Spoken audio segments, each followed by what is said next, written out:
ఇది వరంగల్ భద్రకాళి అమ్మవారి దేవస్థానం. ఈ దేవాలయం చూడటానికి అత్యంత సాధారణంగా కనిపిస్తున్నప్పటికీ దీనికి వేల ఏళ్ల చరిత్ర ఉంది.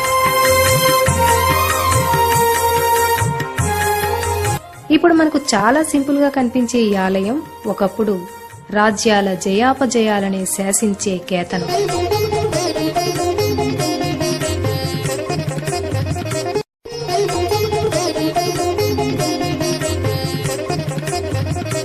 అవును, చాళుక్యులు, కాకతీయులు ఈ అమ్మవారిని ప్రసన్నం చేసుకోకుండా ఏ యుద్ధానికి సిద్ధమయ్యేవారు కాదు. కష్టకాలంలో అమ్మను ఇష్టదైవంగా పూజించి విజయాన్ని సొంతం చేసుకునేవారు.